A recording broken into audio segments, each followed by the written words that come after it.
반갑습니다. 방금 소개받은 제주대학교 과학전문대학원의 이상희 교수입니다. 제가 그래도 의과대학을 졸업하고 인턴도 마치고 뇌관과학 전문의를 했기 때문에 제가 의사가 맞습니다. 의사가 맞는데 어떤 사람이 제 페이스북에다가 제가 의사 아닌 것처럼 이렇게 이야기해서 임상 의사로서의 경험은 많이 부족하지만 그래도 제가 이상 의료에 대해서도 조금 이해는 좀 하고 있죠. 자, 오늘은 제가 의료 이야기 하려고 온 게 아니고 복지국가 이야기를 하기 위해서 온 건데요. 자, 어떤 복지국가인가 이런 제목으로 제가 여러분들하고 말씀을 나누도록 하겠습니다. 대체로 사람들이 많이 혼동을 일으키는 게 복지와 복지국가라는 용어 사이에 혼동을 일으키는 경우가 많습니다. 아시다시피 복지라고 이야기를 하면 흔히 사회복지 프로그램들 이런 것들을 종합적으로 우리가 복지 이렇게 이야기를 합니다. 우리가 보건복지부라고 하는 정부 부처에서 다루고 있는 사업 영역들이 대체적으로 협의의 복지, 좁은 의미의 이제 복지인데요. 그런데 이게 복지국가라고 하면 굉장히 범위가 넓어집니다. 복지국가는 협의의 복지를 넘어서서 우리가 광의의 복지라고 말할 수 있는 그 사회정책 분야, 그러니까 보건복지부를 넘어서서 사회정책부처를 이야기하라고 그러면 우리가 노동부, 환경부, 그 다음에 문화관광부, 그 다음에 교육부 이런 것까지도 다 포함하죠. 그래서 우리가 사회정책이 굉장히 넓죠. 이게 우리가 광의의 복지의 개념인데요. 그리고 복지국가라고 하면 이 광의의 복지 개념보다 훨씬 더 넓어지는 겁니다. 왜냐하면 이제 경제부처를 다 포함하는 개념이거든요. 그러니까 복지국가라고 하면 경제사회 운영 체제를 얘기하는 겁니다. 그러니까 이게 내치죠, 내치. 그러니까 정부 부처를 이야기하면 외교, 국방 정도를 제외하고 나면 우리가 흔히 말하는 내치 분야를 통칭해서 우리가 복지국가다 이렇게 이야기를 합니다. 왜 제가 이 복지와 복지국가의 구분을 강조하려고 하는가 하면 많은 사람들이 복지국가 이렇게 이야기하면 그냥 그것을 협의의 복지 개념으로만 이해를 하는 거죠. 그래서 어떤 사람은 그거 가난한 아이들, 그 다음에 부녀자들, 그 다음에 어르신들, 어려운 처지에 놓여 있는 이런 분들의 복지를 조금 더 확충해 주자. 소위 말하는 선별적 복지의 온정주의적인 확충, 이 정도로 그냥 복지를 이해하는 사람이 있어요. 주로 보수 진영의 사람들이 그걸 이렇게 많이 이해해요. 특히 새누리당의 아주 보수적인 사람들이 복지국가라고 이야기하면 그냥 복지 프로그램의 일부 확충 정도로 그렇게 이해하는 경우가 있습니다. 그리고 이제 또 일부 사람들은 예를 들어서 새누리당의 조금 더 적극적인 사람들을 넘어서서 민주당의 이제 보통 정치인들까지 포함하더라도 대체적으로 복지 재정의 확충 정도로만 이해하는 경향이 많습니다. 그래서 이 복지 재정의 확충을 이야기하면서 보편적 복지라고 하는 개념까지로 나아가요. 그러니까 한나라당, 새누리당 사람들이 주로 선별적 복지에 국한된 복지의 확충을 이야기한다면 민주당 사람들은 대체적으로 보편적 복지까지 포함해서 이 복지의 확충 그리고 복지 재정의 확충 이걸 이야기하는 겁니다. 그런데 실질적으로 저는 복지를 확충하자라고 하는 의미의 복지 확충론에 그치는 것이 아니고 여기 머무르지 말고 우리 경제사회 전반적인 운영 원리, 우리 국가의 운영 원리를 통째로 바꾸자라고 하는 복지국가 노선을 저는 제기하고 있는 거거든요. 근데 이제 여러분들 최근에 보세요. 그 대통령 출마 선언을 한 분이 두 분 있죠? 몇 번째 하신 분이 야당에서는 그 송학규 대표가 14일인가요? 했고, 그 다음에 어젠가요? 문재인 상임 고문이 출마 선언을 했는데 이분들이 공통적으로 하신 말씀이 있어요. 복지와 더불어서 뭘 한다고 그랬죠? 경제를 한다고 그랬어요. 그래서 경제 성장과 복지의 선순환 이런 이 표현을 갖다가 문재인 상임 고문이 사용했고, 그 다음에 손학규 대표는 저녁 식사가 있는 노동, 저녁 식사가 있는 삶, 노동시간의 단축과 노동을 중심으로 하는 경제성장, 그리고 분배, 이 두 분의 이야기에서 우리가 공통적으로 확인할 수 있는 것은 과거 이 사람들은 주로 복지 확충을 주로 많이 이야기해왔고 보편적 복지 확충을 이야기해왔는데 최근에 들어와가지고는 이것만으로는 안 되니까 경제 성장을 국민이 좋아하니까 성장, 경제 성장이라는 것과 복지를 갖다가 보편 복지와 경제 성장을 인위적으로 갖다 붙여놓은 겁니다. 무슨 말씀인가 하면 사실은요, 복지 효과라고 하는 것은 경제 성장 전략과 그리고 이 복지, 보편적 복지 전략이 합쳐진 겁니다. 제가 그걸 여러분들이 오늘 이해를 제대로 시키고 가면 저는 오늘 그냥 성공을 한 거고요. 그거 이해시키지 못하고 실패하고 돌아가면 저는 오늘 강연을 실패하는 겁니다. 근데 이제 복지국가라는 게 도대체 뭐냐라고 하는 이야기를 제가 좀 해야 되는데요. 복지국가의 필요성 부분입니다. 저는 복지국가를 아주 간단하게 정의하고 싶어요. 복지국가는 행복하려고 노력하는 모든 사람들이 행복할 수 있도록 해주는 게 목적일 것 같습니다. 여러분 모두가 다 행복하고 싶어 하고요. 저도 그렇습니다. 인생의 목적은 행복이죠. 인생의 목적은 행복을 추구하는 것입니다. 그런데 우리 주변을 돌아다보면 많은 사람들은 행복한 경우가 행복한가 하면 더 많은 사람들은 행복하지 못하거나 심지어 불행합니다. 어떤 사람들은 그 불행이 너무 심해서 심지어는 자살을 하는 극단적 선택을 하는 지경까지 이루고 있죠. 가면 갈수록 우리 사회가 지금 양극화의 골이 깊어지면서 이렇게 극단적인 선택을 할 정도로 불행해지는 사람들, 소위 말해서 인생이 점점 더 불안해지고 있는 상황으로 빠지고 있습니다. 그런데 우리가 행복하려고 노력하는 사람들은 누구나 행복해질 수 있도록 조건을 만들어주는 것, 이 조건의 제도화입니다. 행복의 조건을 제도화하는 게 저는 복지국가라고 생각합니다. 그러면 그런 나라가 어떤 나라가? 그런 나라는요, 다른 표현을 동원해보면 여러분 인권이라고 하는 게 있습니다. 인권이 제도적으로 보장된 나라, 이게 복지국가라고 생각합니다. 우리가 이 인권을 다시 표현하면 뭐 시민권 이렇게 해서 표현하는데요. 이 인권에는 대체적으로 세 가지의 요소가 있습니다. 이 세 가지의 요소가 다 보장된 그런 나라. 어떻게 보장되죠? 제도화를 통해서 제도적으로 보장된, 그래서 우리가 제도주의적 복지국가라고 얘기를 하긴 하는데요. 그래서 우리가 제도화라고 하는 것이 굉장히 중요합니다. 이 제도라고 하는 것은 정치를 통해서, 입법부를 통해서 만들어지는 것. 다시 말해서 국민의 의사가 정치적으로 결집되어서 만들어지는 것이 바로 제도 아니겠습니까? 그래서 우리가 행복의 조건을 제도화하는 것. 굉장히 중요한 건데요. 자, 행복의 조건 중에서 첫 번째는 뭘까요? 첫 번째는 바로 자유입니다. 자유권이죠. 그러니까요, 우리 인류가 역사적으로 행복을 위해서 쭉 투쟁해 왔습니다.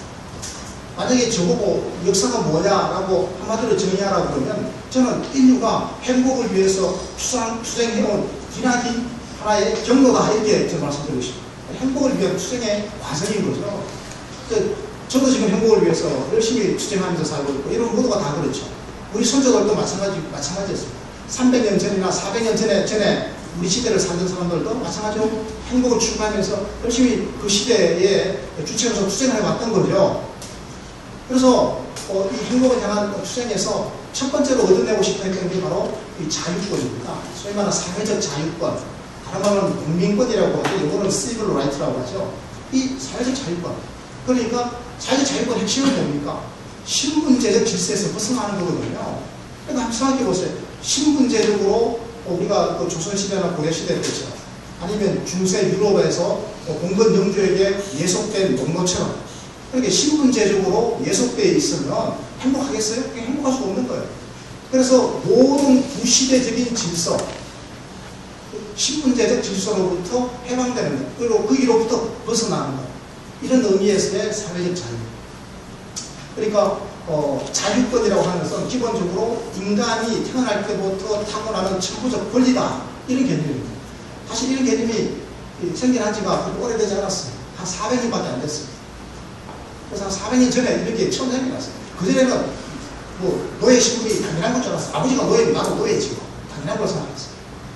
그래서 한 400년 전에 이런 소위 말하는 천부 인권론에 따라서 자유의 가치가 사회적으로 확산되면서 이제는 사회 질서가 근본적으로 흔들리기 시작합니다. 그러니까 이 봉건 영주가 영지를 지배하면서 거기에 소속되어 있는 모든 구성원들의 생계를 책임졌죠. 농사 짓는 농노는 열심히 농사만 지으면 됐고, 거기서 철물을 만드는 사람은 열심히 철물만 만들면 됐어. 자기 하니까 열심히 하면 밥 먹고 사는 것은 전부 다 공건 영주가 다 이렇게 동이 살려줬죠. 그러니까 영주는 그 구성원들에게 뭘 줬는가 하면 첫 번째 경제를 줬습니다. 먹고 살 걸 줬죠. 두 번째로 복지를 줬습니다. 그러니까 우리가 가부장적인 경제복지 제도죠. 그러니까 신분적으로 예속되어 있는 대신에 열심히 시키는 일만 하면 밥 먹고 사는 거, 기본적인 복지를 누리는 건 국제할 필요가 없었어요. 그런데 여기로부터 이제 자유를 얻어버렸잖아요. 그럼 이제 그 영지에서 풀려나가는 겁니다. 풀려서 나와 보니까 어때요? 이제 맨 땅입니다. 아무것도 가지 없어요. 그러니까 잘못하면 이제 붕괴 생겼죠. 땅이 없으니까. 땅은 누가 갖고 있죠? 영주나 시주들이 갖고 있는 거죠. 거기서 신분에서 풀려나니까 이제 땅이 없는 거예요. 생산수단이 없는 거죠. 생산수단이 없이 풀려난 사람들이 할 수 있는 거라고는 자기의 노동을 파는 것밖에 없습니다. 그런데 그 시대의 상황이 이미 과학기술의 발전과 생산의 기술의 엄청난 발전으로 인해서 물질적 토대가 상당히 깎여져 있습니다. 다시 말해서 자본이라고 하는 게 형성되고 있었단 말이죠. 그래서 이 노동과 자본이 합쳐진 새로운 생산 관계가 만들어지는데 이게 바로 자본주의 아니겠어요? 그래서 이 자본주의 질서가 400년 전에 어느 정도 형성이 되는 걸 지켜보면서 지금부터 340년 전에 340년 전이니까 1776년입니다. 이때 아담 스미스가 국부론이라고 하는 책을 내놓은 국부론. 근데 이게 아담 스미스가 바로 이 고전학파 경제학의 그 시조입니다. 그때서부터 시작해서 소위 말해서 자유시장의 원리, 자유시장의 원리가 이제 특별 하나의 시대적 흐름을 형성하게 되는 거죠. 이게 꽤 길게 거의 한 300년을 지금도 360년 전에 한 300년 가까이 된 세월을 갖다가 쭉 지속하게 됩니다. 언제까지 지속하게 되는가 하면 2차 세계대전이 마무리되어질 때까지 실제로 지속하게 돼요. 이거 우리가 자유방임 자본주의라고 그러는데 그 시대의 기본적인 정신은 뭔가 하면요. 자유시장에 모든 것을 맡겨두는 것이 가장 이익이 크다라고 생각했던 겁니다. 우리 모든 경제 주체들은 시장에 가서 열심히 일을 하기만 하면 빵을 만드는 사람은 열심히 빵을 만들고 그리고 철물을 만드는 사람은 열심히 철물을 만들어서 시장에서 교환하기만 하면 그 시장 구성원들 모두가 행복을 극대화할 수 있는 조건을 마련할 수 있다고 본 거죠. 만약에 이 시장에 누가 인위적으로 개입해서 시장에 손을 대게 되면 오히려 시장 구조가 훼손되어져 가지고 전체적으로 비효율이 발생한다. 그렇기 때문에 자유시장이라고 하는 것은 어느 누구도 손을 대면 안 된다. 즉 개입하면 안 된다. 개입하지 말자라고 하는 게 기본적인 자유방임 자본주의 원리입니다. 그러면 이제 국가는 그럼 무슨 뭘 해야 되냐? 국가는 아무것도 하지 마라 이렇게 됐습니다. 국가는 뭘 해야 되죠? 시장에서 땡판 치는 도둑놈을 잡아들이면 됩니다. 그래서 밤에 경찰을 잘 쓰는 게 국가의 임무였죠. 그래서 우리가 그때 국가는 야경국가 이렇게 얘기합니다. 그리고 이제 군대를 잘 양성해가지고 외적의 침입으로부터 국방을 잘 하는 거, 이게 국가의 의무였습니다. 국가는 이 정도만 기록했죠. 그러니까 국가라고 하는 것은 기본적으로 시장에 개입해서 안 해야 되는 거죠. 뭘 안 한다? 첫 번째, 규제를 하면 안 돼요. 각종 노동 규제를 한다라든지 사회권적 규제를 한다라든지 이런 규제를 하면 안 되는 거예요. 그리고 또 뭘 하면 안 되는가 하면 세금을 걷으면 안 돼요. 세금을 많이 걷으면 그 돈으로 국방이나 치안을 위한 야경 국가를 유지하는 것 이외에 어디다 쓰게 되겠죠? 복지에 쓰게 되겠죠. 복지에 돈을 많이 쓰면 안 되는 거예요. 복지에다가 돈을 많이 쓰게 되면 경제에 개입하는 게 되거든요. 예를 들어서 노동자에게, 가난한 노동자에게 국가가 복지를 줘요. 돈을 줘요. 그럼 그 가난한 노동자는 그 주는 돈으로 최저 생계를 보장받을 수 있다면 당장 일 안 가도 되죠. 그러면 노동시장이 교란되게 된다고 하는 게 기본적인 자유방임 자본주의자들의 원리입니다. 이러한 자본주의를 우리가 자본주의 버전 1.0이라고 자본주의 버전 1.0이 탄생한 거죠. 그러니까 그 시대적인 교리가 말이죠. 시장에 절대로 누구라도 개입하면 안 된다라고 하는 거죠. 특히 국가라든지 공권력이 시장에 개입하는 것을 용납할 수 없는 거였습니다. 그런데 말이죠. 주기적으로 시장에는 불황이 찾아와요. 이 자유시장이라고 하는 게 굉장히 불안정해가지고 불황이 찾아와요. 그런데 그때 가만히 놔두라고요. 가만히 놔두면 우리가 몸에 병이 걸리면, 감기 걸리면 우리 몸의 면역 능력에 의해서 저절로 감기가 나는 것처럼 이 시장이 병에 걸려서 약간 아픈 거죠. 그러면 한 6개월, 1년 약간 아픈 게 시름시름 가다가 다시 또 건강해져가지고 정상적으로 또 경제가 정상화된단 말이죠. 그래서 그걸 믿었어요. 실제적으로 그걸 했어요. 한 6개월, 1년 지나면 다시 또 경기가 좋아지고. 그런데 나중에는 말이죠. 이게 주기적으로 나타나면서 이게 불황의 골이 더 깊어져요. 그러니까 이게 공황 현상이 나타나기 시작하는 거예요. 그리고 이 한 번씩 나타나면은 이제 뭐 2년씩, 3년씩 막 길게 가요. 이렇게 불황의 골이 깊고 길게 가게 되니까 사회 구성원들 중에서 어떤 사람들이 고통을 겪어요? 부자들이에요, 빈자들이에요? 빈자들, 특히 노동력만을 팔아서 생활할 수밖에 없는 그 시대에 노동자들이 고통스러운 거예요. 한번 생각해보세요. 노동자들은요, 자유만 얻으면, 사회적 자유권만 쟁취하게 되면, 국민권만 쟁취하게 되면 행복해질 줄 알았어요. 근데 행복하지 않아요. 그러니까 지금부터 200년 전에 노동자들의 삶이라고 하는 것은 정말 형편없었습니다. 자기 하나 일거리도 못했어요. 그래서 남은 여자들까지 전부 다 일을 하라고 했어요. 심지어는 애들도 일을 하라고 했어요. 아동 노동이 얼마큼 심각했는가 하면요, 8살짜리도 정식으로 노동자였죠. 8살짜리 애가 홀릭인데 걔네들이 이제 아동 노동을 하는 거예요. 이 아동 노동을 규제하는 법을 만들면 그 법을 만들면 안 되죠. 그것은 자유방임 자본주의의 원리에 어긋나는 거니까요. 그 노동권 규제하면 안 되는 거니까. 그래서 그렇게 살아왔어요. 그런데요, 행복하지가 않은 거예요. 그리고요, 아까 제가 말씀드린 것처럼 자유방임 자본주의에서는 국가가 역할을 안 하니까 작은 정부가 있다 보니까 복지를 안 주는 것뿐만 아니라, 자, 이 보십시오. 이 자유시장은 기본적으로 불안이 주기적으로 찾아오는 이외에 근본적인 또 기반이 있어요. 부자와 빈자 사이에 간극을 더 키웁니다. 부자는 더 부자가 되고 가난한 사람은 더 가난해져요. 이 가난한 사람들의 숫자가 점점 더 많아지는 게 이게 문제예요. 근데 가난한 사람들이 많아지는데 국가가 복지를 주지 않아요. 왜냐하면 못 주는 게 원리니까. 그러니까 이 가난한 사람들의 삶이 정말 처참해져요. 그리고 또요, 국가가 돈이 없으니까 공공재라고 하는 것을 제공할 수가 없어요. 그러니까 상하수도 시설을 깨끗하게 하고 도로를 청결하게 도로를 잘 하고 이런 거를 국가가 해야 되는데 그냥 시장에서는 그런 게 공급되지 않죠. 공공재니까. 그런데 국가가 능력이 부족하니까 작은 정부는 이걸 할 능력이 없어요. 공공재로 공급을 안 해요. 그러니까 길거리에는 온갖 오물이 깔려있고 상하수도는 더럽고 하니까 콜레라가 발생하죠. 콜레라 같은 이런 집단적인 전염병이 발생하니까 누가 맨 먼저 죽어? 제일 불결한 환경에 살고 몸의 저항력이 제일 약했던 노동자들과 가난한 사람들이 맨 먼저 죽어나가죠. 그러니까 이 노동자들과 가난한 사람들의 삶이 행복해지기는 그냥 더 나빠졌어요. 그럼 어떻게 하겠어요? 행복을 위해서 투쟁을 해야 되겠죠. 투쟁을 하기 시작해요. 그래서 지금부터 150년 전에 사람들이 생각해내요. 그래, 이건 역시 정치의 문제야. 정치의 문제인데 왜 우리 노동자들과 가난한 사람들은 정치를 구성하는 정당에 우리가 투표할 권한이 없는 거죠. 투표권이 없었거든요. 투표권은 지주나 자본가계급은 투표권을 50표, 100표 행사하고 세금 많이 내니까. 그 다음에 여성은 투표권이 없고 노동자도 투표권이 없어요.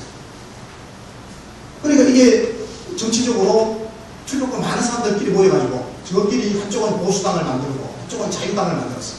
보수당은 원래 지주와 그 토호 세력들의 이익을 대변하는 전통적인 보수주의 세력이었고, 그리고 이 자유주의 세력은 자유당이라고 하는 것은 자유주의 세력은 신흥 자본가들의 입장을 대변하는 자유방임 자본주의자들의 정당이에요. 노동자들의 이익을 대변해주는 사람은 아무도 없는 거예요. 정치 쪽에. 그러니까 노동자들이 환장하겠죠. 그래서 노동자들이 일단 투표권을 달라고 요구합니다. 그래서 투표권 요구 투쟁이 지금부터 150년 전에 벌어졌습니다. 그 투쟁을 한 20년을 추기 시작했습니다. 그래서 1800년대 말, 지금부터 한 120년 전에 유럽 대부분의 국가들에서 남성 노동자들에게 투표권이 주어지죠. 그러니까 두 번째 권리를 얻게 됩니다. 두 번째 권리, 투표권, 즉 정치권입니다. 다른 말로는 참정권이죠. political right입니다. civil right, political right. 두 개의 권리를 우리가 국민이 쟁취했어요. 우리 인류가 역사적으로 행복해지기 위한 긴 수쟁의 과정에서, 그죠? 투표권을 얻고 나니까 천지가 개벽할 만큼 달라졌어요. 노동자들의 쪽수가 많잖아요.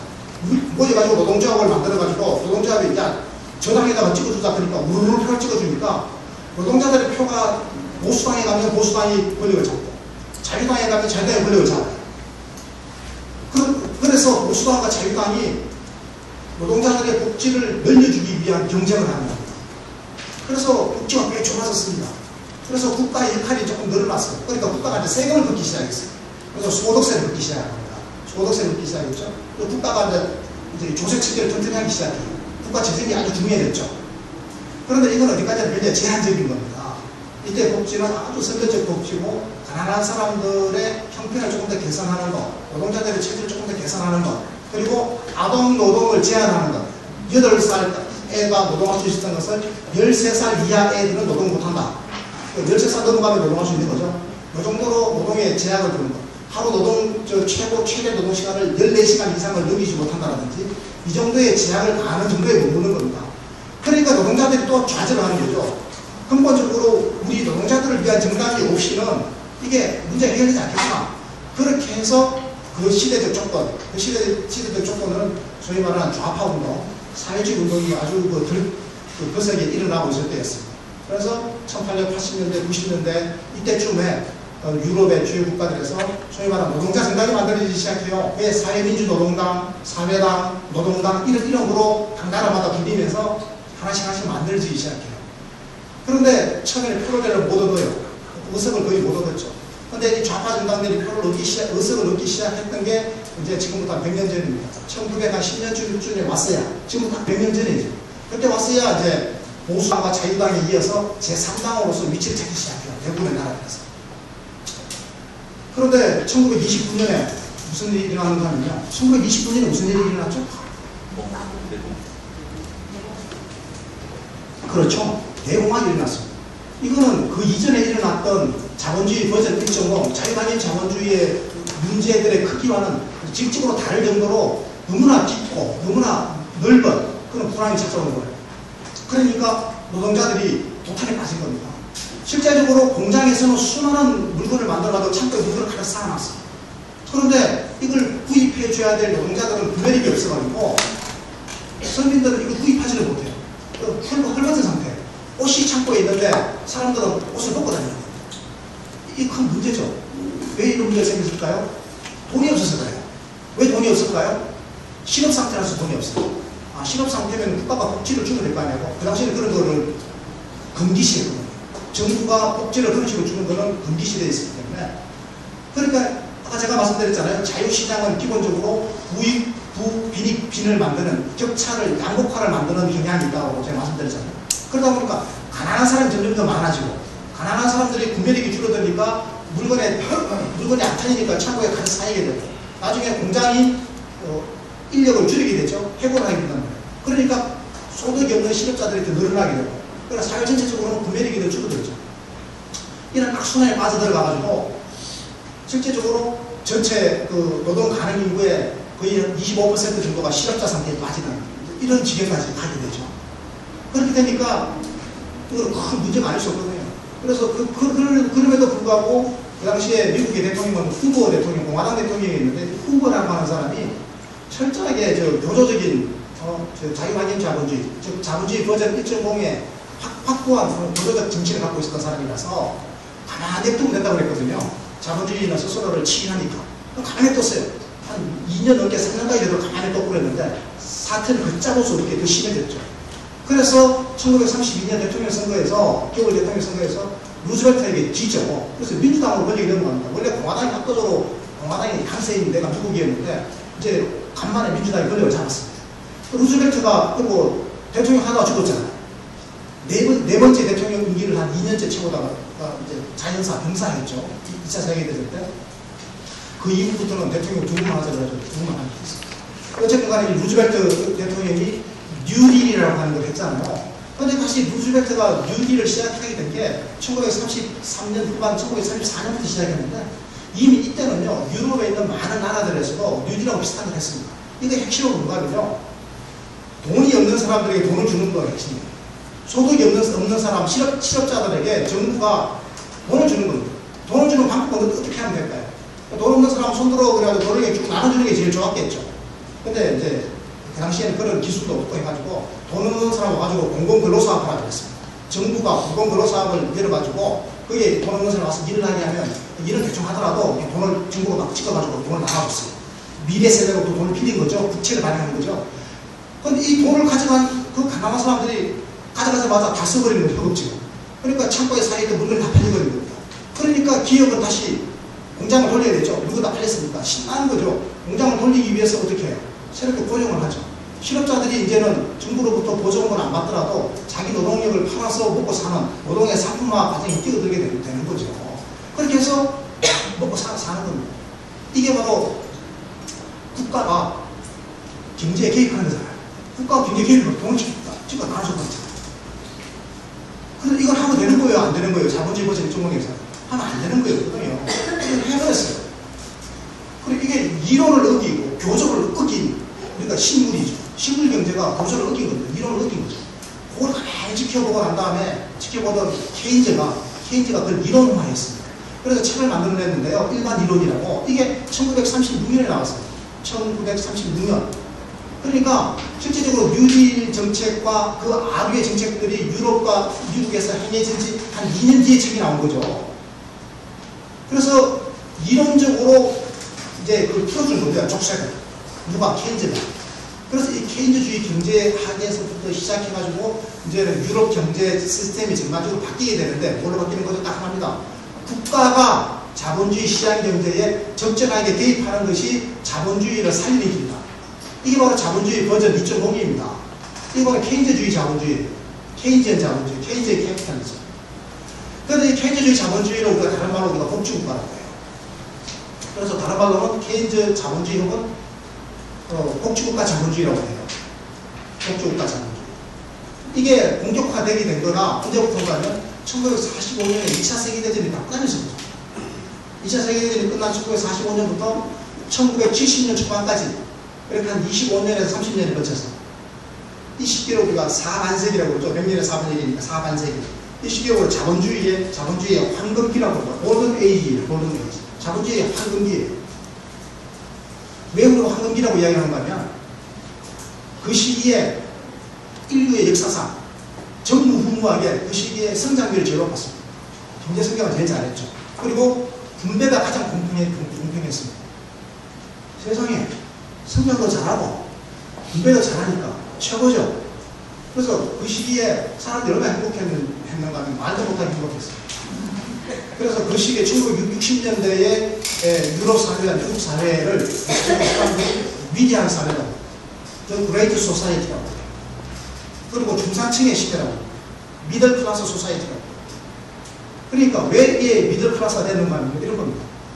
복지국가의 정책의 기본적인 핵심적인 태제는 어디 있는가 하면요. 이 사회적 하층, 특히 노동계급의 사회적 지위를 계속 끌어올리는 겁니다. 그리고 자본가 계급의 지위를 끌어내리는 거예요. 자, 그럼 밑에서는 끌어가고 위에서는 끌어내리는 거니까 이 뭐예요? 압착이죠. 컴프레션이죠. 이 컴프레션을 굉장히 세게 하면 그레이트 컴프레션을 합니다. 그러면 나중에 중간으로 실현되는 거 아니에요. 그래서 중간층의 시대를 만든 거였죠. 이렇게 하니까 두 가지를 해야 돼요. 전부 안 돼요. 그러니까 자본주의 버전 1.0에서 안 하던 거 두 가지를 하면 돼요. 뭐죠? 첫 번째. 규제. 규제를 하면 되죠. 규제를 어떤 규제를 하는 거면 자본에 대한 규제를 해요. 그래서 자본 보고 웬만한 거는 못하게 막아버리는 겁니다. 그리고 노동권을 강화하기 위한 노동권 규제를 해요. 각종 사회권 규제를 합니다. 그리고 두 번째, 세금을 더 많이 걷어버려요. 국가가 일을 더 많이 해보면 정부가 커져야 돼요. 그러려면 조세 수입이 많아야 돼요. 세금을 더 걷는데 누구에게 세금을 많이 걷어요? 부자들에게 세금을 많이 걷어요. 그래서 이 자본주의, 복지국가 자본주의 시기, 이 25년 동안에 유럽 대부분의 국가에서 최고 소득 구간의 소득 세율이 자기 소득의 75%였습니다. 생각해 보세요. 자기가 번 것에 한 10억쯤 벌면 75% 공제되는 걸 빼고 75%를 세금으로 내니까 아마 절반 이상은 세금으로 냈습니다. 싫어요, 좋아요? 싫죠? 그렇게 열심히 벌었는데 한 10억 벌었는데 한 6억을 세금으로 뺏어가버리면 누가 좋아하겠어요? 근데 그렇게 했어요. 근데 그 돈으로 뭘 했는가 하면 복지를 했습니다. 여기가 중요한 거예요. 어떤 복지를 하느냐라고 하는 게 굉장히 중요한 거였는데 영국과 미국은 거기에 실패했어요. 영국과 미국도요, 최고 소득 세율이 전 세계에서 제일 높았습니다.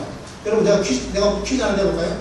스웨덴이 역사적으로 제일 소득 세율이 높았을 때 하고 미국과 영국이 제일 높았을 때 어디가 더 높았을 것 같아요? 영국과 미국이 더 높았습니다. 영국과 미국은요, 최고 소득 세율이 80%가 간 적이 있었어요. 그런데 스웨덴은 아무리 높게 가도 70% 73%를 넘은 적이 없었어요.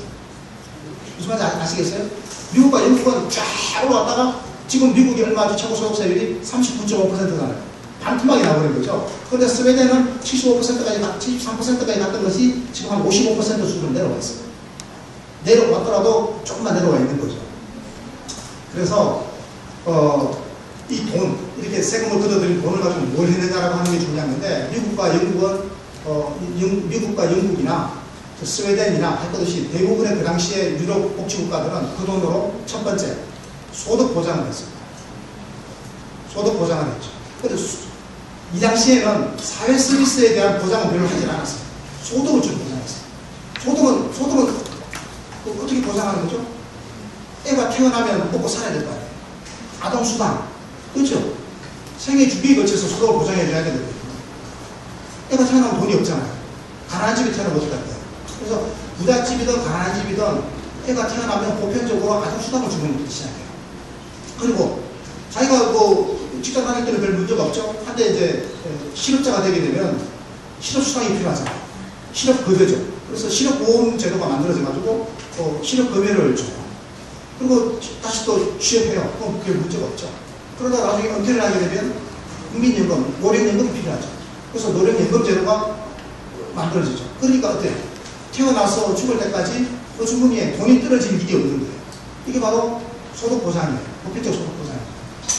그런데 미국과 영국은 이 보편적 소득 보장을 하는 데 있어가지고 사회적 약자들에게 굉장히 관대한 방법을 썼어요.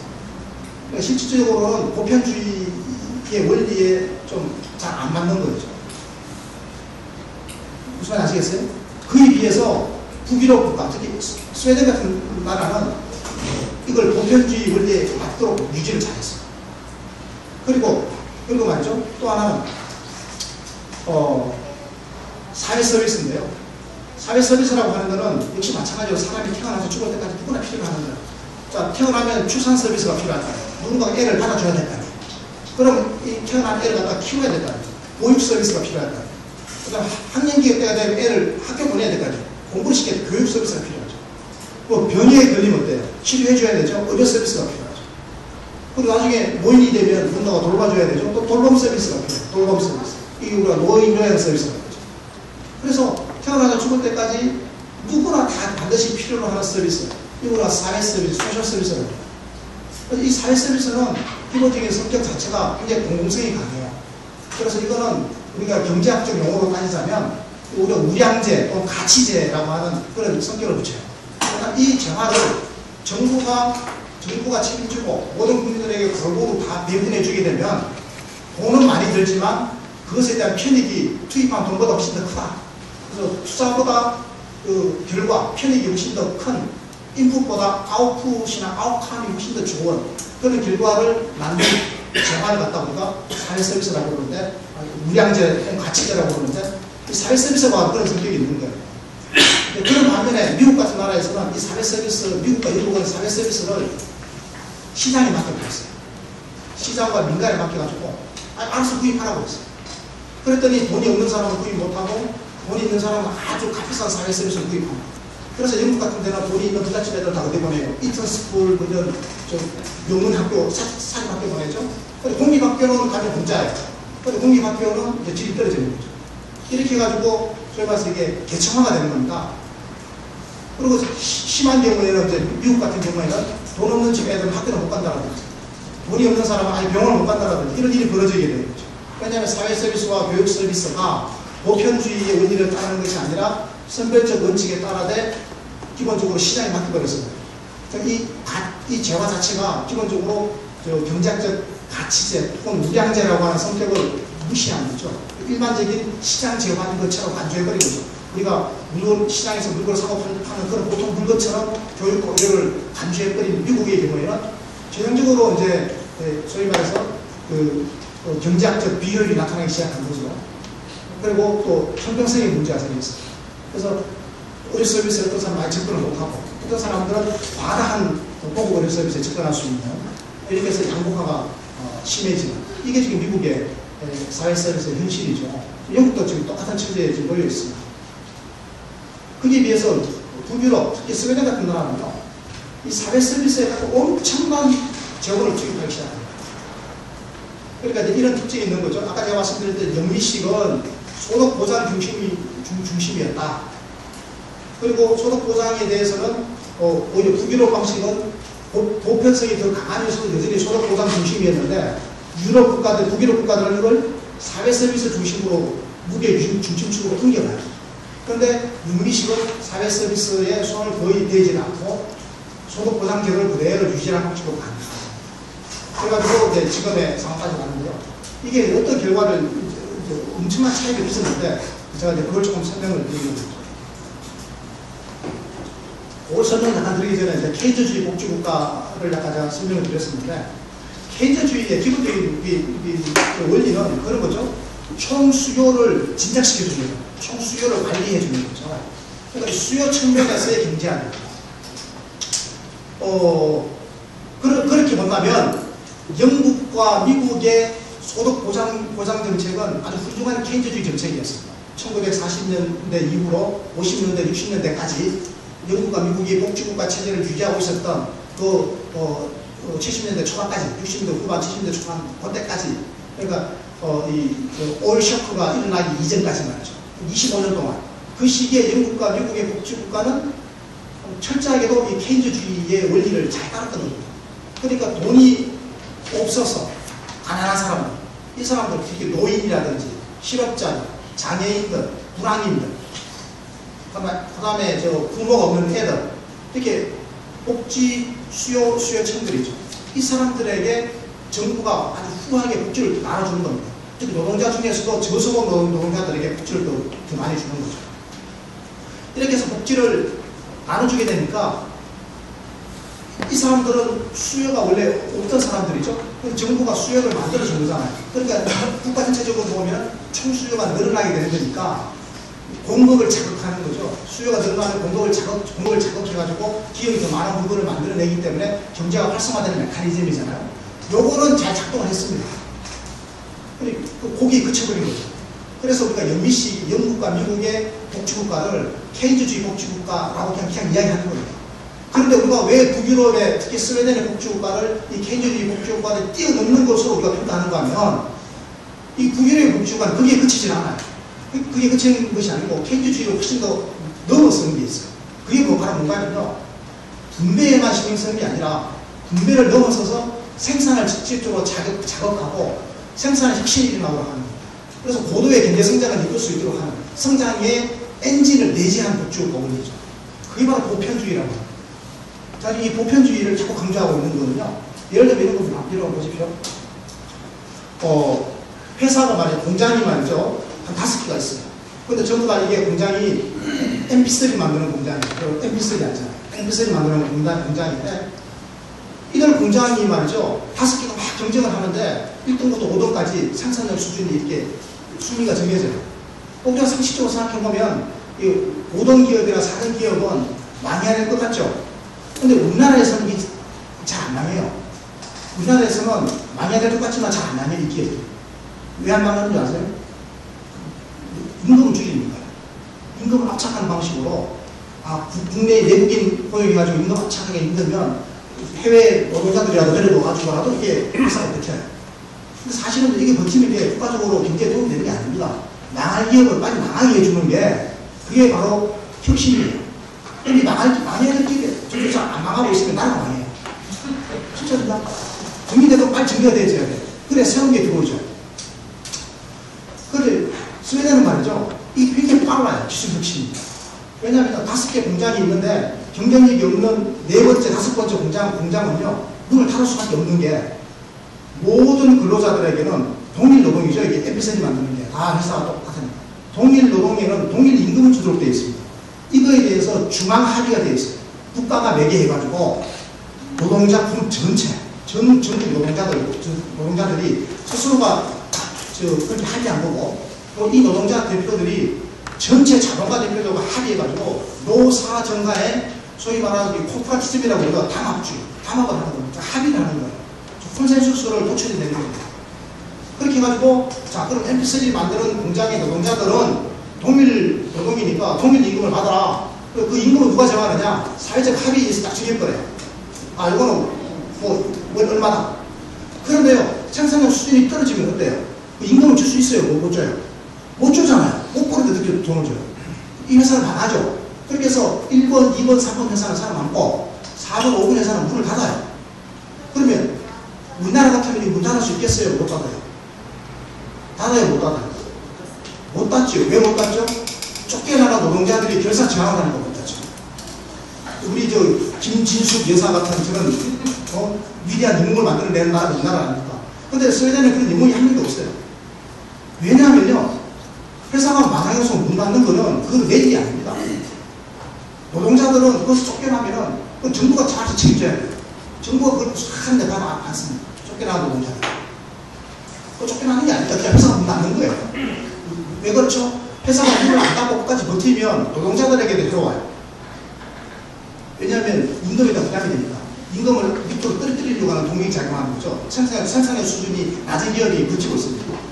생산의 수준이 낮아서 노동자들에게 제대로 된 사회적 임금을 줄 수 없는 수준이라고 한다면, 평균 임금을 못 주는 수준이라고 하면 망해야 되는 거예요. 실제 그러고 망하는 겁니다. 근데 마음껏 망할 수 있도록 해줌으로써 그 노동자들이 새로운 인생을 살 수 있도록 해주는 거예요. 그럼 국가는 그걸 부산에 받아가지고 A, B, C 살아남은 기업에 재취업을 시켜주든지, 아니면 이 사람이 원하면 재교육을 시켜가지고 다른 일에 종사할 수 있는 기회를 줍니다. 그래서 여러분, 스웨덴 대학에 가보면 머리가 이렇게 희끗희끗한 사람들이 대학생으로 많이 와 있어요. 그 사람들 다 회사 다니다가 인생 2모작 하는 사람들, 그 사람 인생 3모작이에요. 나이 45세 오빠대학 들어가는 사람도 있어요. 여러분, 그런 거 하고 싶지 않아요? 나이 45세 변호사가 되기도 하고. 왜냐하면 누구에게나 기회가 열려 있으니까.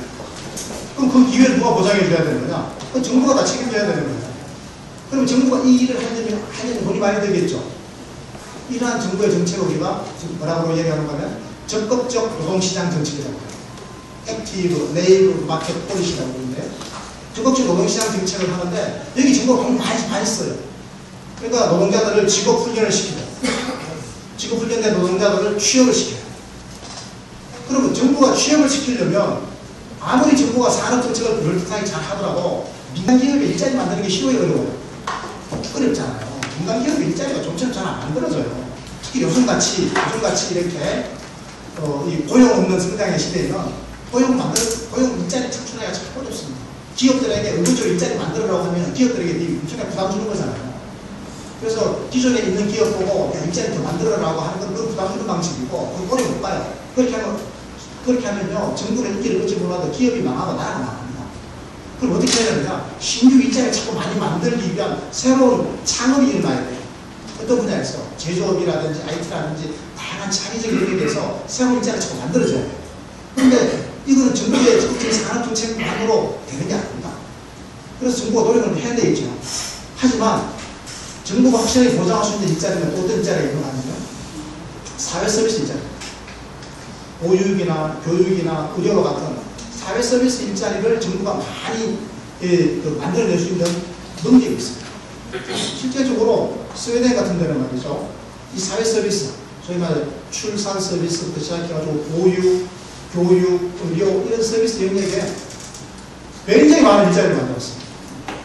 그런데 이 일자리를 전부 다 공공부문의 일자리로 만들었어요. 스웨덴의 지방정부가 직접 고용하거나 혹은 아니면 공공방식으로 고용하는 그런 계약을 맺어요. 그럼 이 일자리를 전부 다 정규직으로 만들어냈어요. 그리고 임금 수준은 사회적으로 충분히 납득할 만한 그 수준에서 정부가 정해버렸어요. 만약에요, 보육 서비스라든지 이런 사회 서비스를 시장에서 정하라고 맡겨버리면, 노인 요양 서비스, 보육 서비스, 혹은 아니면 유치원 선생님들, 이런 교육 서비스 같은 거를 시장에 맡겨버리면 임금 수준이 굉장히 낮아져요. 그럴 수밖에 없는 게, 사회 서비스 분야는 사람이 직접 하는 일이라서 생산력 수준을 지수적식 분야는 어려워요.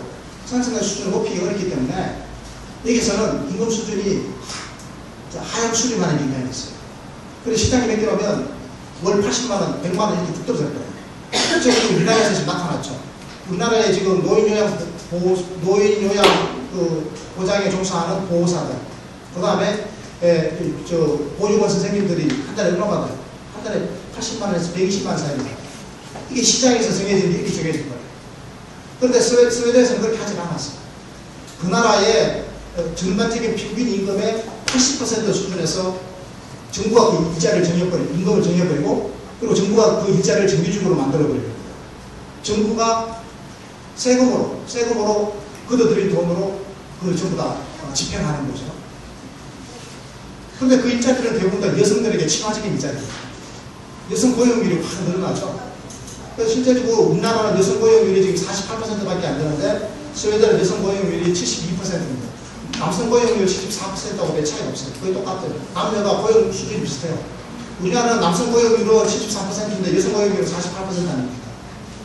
우리나라는 이렇게 해가지고는 미래가 없습니다. 앞으로 저출산 고령화 시대를 맞이해가지고 여성이 이렇게 지금 노동시장에서 그리고 자신의 직업의 세계에서 소외되는 이런 나라에서는 희망이 없죠. 그러니까요, 스웨덴 같은 경우에는 여성 친화적인 복지국가가 됩니다. 그러니까 이 여성들이 잘 생각해보세요. 애를 낳아놓으면 그 애를 사회가 키워요. 그리고 애를 사회가 키워주는 그 시간에 자기는 밖에 나가서 일을 할 수 있어요. 그러니까 일과 육아, 일과 가사가 양립이 되는 거예요. 우리나라는 지금 그게 안 되잖아요. 그러니까 여성이 얼마나 살기 좋은 세상이에요. 그러니까 그 사회 체제, 그 복지국가 체제를 스웨덴의 여성들이 원하겠어요, 원하지 않겠어요? 계속 발전하기 원하겠죠. 그러니까 그 여성들은 누구에게 표를 찍겠어요? 복지국가 정당에게 표를 찍겠어요? 반복지국가 정당에게 표를 찍겠어요? 당연히 복지국가 정당에게 표를 찍죠. 그게 바로 스웨덴의 사회민주노동당이 연속으로 43년을 집권할 수 있었던 비결입니다. 그리고 지금 스웨덴에서는 우파 정권이 두 번째 지금 집권하고 있는데요. 두 번 연속으로 집권하고 있는데 이 사람들이 집권하고 있는 비결도 바로 뭔가 하면 좌파에게서 배운 거예요. 사회민주노동당에서 뭘 배우는가 하면 우리도 복지국가를 사회민주노동당보다 더 잘하겠습니다. 이렇게 공약을 내었어요. 그리고 실제로 사회민주노동당보다 더 잘한 게 있어요. 왜냐하면 장기간 집권하다 보면 이게 비효율이 발생할 수가 있는데 신형 집권 세력은요 과감하게 비효율을 제거할 용단을 내릴 수가 있거든요. 그래서 오랫동안의 국가복지 속에서 나타났던 비효율적인 요소를 제거하는 것, 좀 관료주의적인 비효율이라고 합니다. 우리가 영어로는 X, large X로 쓰고 X inefficiency라고 하는데 이 관료주의적 비효율성을 일정 부분 제거해야 하는데 쓰였어요. 그리고 스웨덴 국민이 박수를 친 겁니다. 지금 중도 우파 정권이 들어서 있지만 이거는 철저하게 복지국가 정치 세력입니다. 그러니까 누가 복지국가를 잘하라고 인정할 수밖에 없는 구조가 이미 되어 있는 거예요. 근데 우리는 어때요? 우리나라는 노무현 정권 딱 들어서가지고 세금 조금 더 걸어들여가지고 해보려고 뭐를 종부세 만들었더니 이명박 정권이 탁 들었으니까 다 없애버리잖아요. 또 새로운 정권 들어서면 또 만들겠죠. 그 다음 정권 또 없애버리고. 이거 뭐 했다가 철거했다. 이게 나라가 되겠어요? 그런데 이미 복지국가 시스템이 들어선 북유럽 나라들에서는 어느 정권이 들어서든지 간에 그 시대 정신을 가장 잘 구현하기 위해서 노력하는 정치 세력이 바로 집권할 수 있는 정치 세력이 되는 거죠. 그래서 우리나라는 기본적으로 정치 질서와 정당 구조부터가 완전히 바뀌어야 되는 앞으로 엄청난 과제들이 지금 우리에게 놓여 있는 겁니다. 그 이야기를 좀 이따가 또 말씀을 드리긴 하고요. 저희 이제 그래서 제가 자본주의 버전 2.0까지 말씀드렸습니다. 버전 1.0은 자유환경 자본주의라고 그랬고 자본주의 버전 2.0은 1945년부터 4반세기 동안 지속된 자본주의 황금 시기를 이뤘던 복지국가 자본주의. 이게 바로 자본주의 버전 1.0이었습니다. 그런데 이게 이제 1970년대 초반에 이제 굉장한 어려움에 처하게 됩니다. 특히 영국과 미국의 복지국가가 굉장한 어려움에 처하게 됩니다. 아까 제가 말씀드린 것처럼 보편주의를 채택하지 않았고 그리고 기본적으로 사회 서비스를 시장에 맡겨버리고 겨우 소득 보장을 하는데 그것도 사회적 약자를 중심으로 하는 소득 보장 정책을 하다 보니까 나타난 문제였죠. 그래서 전반적으로 노동시장의 비효율이 나타나고 노동체 해이가 일정하게 나타나기 시작했습니다. 그래서 나타난 게 다시 자유반영 자본주의 방식으로 자유시장으로 돌아가자라고 하는 사조가 나타났는데 그게 바로 1979년에 영국에서 대체의 집권으로 나타났고 그리고 1980년에 미국에서 레이건 대통령의 집권으로 나타났죠. 이 레이건 대통령과 대체 수상은 공통적인 게 하나 있어요. 이 사람도 굉장히 용기 있는 정치인입니다. 어떤 면에서 그 기존에 25년 동안 지속되어 오던 복지국가 시스템을 내 손으로 허물겠다라고 공약을 낸 것은 용기가 대단하죠. 복지국가 체제를 허물고 정부를 규모를 줄이고 그 대신에 세금을 적게 받겠다. 그리고 작은 정부 큰 시장을 만들겠다. 그래서 일자리를 만들겠다. 이게 그 사람들이 내는 공약이었어요. 이게 바로 신자유주의입니다. 이게 그래서 우리가 이거를 자본주의 버전 3.0이라고 합니다. 이걸 신자유주의적 자본주의라고 하는데 이게 바로 1980년부터 지금 2012년까지 30년 됐죠. 지금 전 세계적으로 30년 동안 전 세계적으로 네오리버럴 글로벌라이제이션 신자유주의 세계화를 주도해오고 있고 우리 삶을 완전 통째로 바꾸어놓은 그러한 새로운 경제사죠. 이런 것도 이 자본주의 버전 3.0입니다. 그런데 이 자본주의 버전 3.0이 굉장히 많은 이제 문제를 만들어냈죠. 아까 제가 말씀드린 것처럼 제일 큰 문제는 바로 양극화입니다. 그리고 양극화로 인한 민생의 불안정이죠. 그걸 우리가 익히 이제 잘 아는 바와 같습니다. 그래서 이것을 어떻게 극복할 거냐? 신자유주의를 어떻게 넘어설 거냐? 이게 우리의 과제로 되고 있습니다. 특히 복지과 소사이티라든지 저 같은 경우에는 이미 2007년 7월 5일 날 우리가 복지국가 혁명이라는 책을 내면서 우리가 운동적 복지국가론을 펼쳤는데요. 그때만 하나도 사람들이 별로 관심이 없었어요. 2007년입니다. 그런데 2008년도 겨울에 무슨 일이 일어났죠? 2008년도 겨울에 미국의 금융위기가 오더니 전 세계적인 금융위기 내지는 경제위기로 확산됐죠. 2008년. 그리고 조금 수그러들었나 싶더니 다시 또 지금 작년부터 남부 유럽에서 재정위기가 터져나오는 방식으로 사실 재정위기의 뿌리도 어디 있죠? 금융위기에 있는 거죠. 금융에. 금융기관이 망하니까 정부가 돈을 쏟아 부었다 보니까 정부가 지금 적자 나버린 게 아닙니까? 정부가 부정한 게 뭐냐면 전부 다 금융 때문에 문제가 생긴 거예요. 그 금융 문제는 어디서 생겼냐? 사실 신자유주의 거품이 꺼지면서 금융이 꺼져버린 거거든요. 부동산 버블, 금융 버블, 주식 버블이 다 꺼져가지고 생긴 거란 말이에요. 신자유주의의 구조적인 문제점이 나타나는데 2008년에 세계적인 경제위기인데 지금까지 지금 계속 장기화되고 있는 겁니다. 그래서 사람들이 이야기하죠. 이제 신자유주의는 근본적으로 한계에 도달했다. 이거는 이미 좌파뿐만 아니라 우파에서도 이렇게 이야기합니다. 여러분 다보스 포럼이라고 하는 것이 있는데요. 그것은 우파 경제인들의 총 집합체입니다. 그 다보스 포럼에서도 신자유주의가 이미 수명이 다했다고 선언했습니다. 스스로 그랬죠. 그리고 얼마 전에 그 여성 추행하다가 잡혀들어갔던 그 칸이라고 하는 그 IMF 전 총재 있죠. 프랑스 사람. 아주 여성을 너무 좋아했던 그분 말이죠. 그분이 6월에 대통령 결판이 있는데 올랑드에게 대통령한테 뺏겼죠. 그 사건 때문에. 어쨌든 그분이 IMF 총재를 하던 재작년에도 그랬습니다. 그분이 총재로 뭐라고 얘기했냐면 신자유주의는 이미 수명을 다했다고 얘기했습니다. 그리고 실제적으로 수명을 다한 것이 우리나라의 외환위기가 터졌을 때. 그래서 정확하게 언제죠? 1997년이죠. 1998년에 IMF와 미국이 우리에게 요구했던 게 워싱턴 컨센수스인데 그 워싱턴 컨센수스 12개 조항의 근본적인 흐름이 뭐였는가 하면 바로 신자유주의를 받아들이라는 겁니다. 첫 번째, 규제를 완화해라. 특히 노동 규제를 완화하라고 그랬습니다. 두 번째, 세금을 깎아라. 감세하라고 그랬습니다. 실제 그렇게 해버렸습니다. 우리가. 누가? 김대중 대통령이 그렇게 해버렸죠. 그런데 그리고 금리를 높였습니다. 근데 이자율이 한때 20%까지 높아졌죠.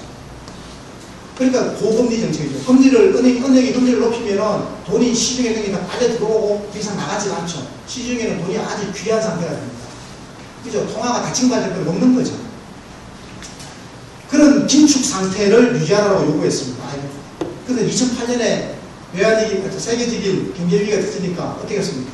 도로 걷어들여가지고 꽁꽁 묶는 긴축을 했습니까? 지금 반대로 돈을 풀어내는 정반대의 정책을 추진했습니다.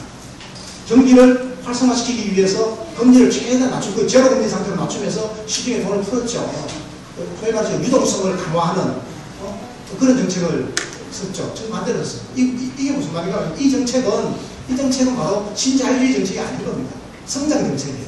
무슨 말씀인가 하면 적극적으로 정부가 돈을 풀고 시중에 돈이 많이 넘쳐나도록 만드는 것은 인플레이션이 우리에도 불구하고 그렇게 하는 것은 이거는 신자유주의 정책이 아닌 겁니다. 신자유주의 정책의 교과서적인 지침은 외환위기 왔을 때 우리나라에 들이댔던 그 IMF의 그 지침인데 2008년 이후로는 지금 반대에 떠들었죠. 스스로가 신자유주의를 포기하는 겁니다. 작은 정부가 아니라 엄청 큰 정부를 해버렸죠. 미국의 오바마가 어떤 식으로 했습니까? 부도난 은행들에다가 돈을 풀어넣어가지고 전부 다 그걸 사실상 국유화한다는 얘기가 일시적으로. 그럼 정부가 큰 경제를 하고 경제에 개입한 거죠. 큰 정부입니다. 개입주의 정부죠. 이거는 우리가 알고 있는 자유방임 자본주의나 혹은 신자유주의라고 한다고는 완전히 다르다. 지금 안 돼요.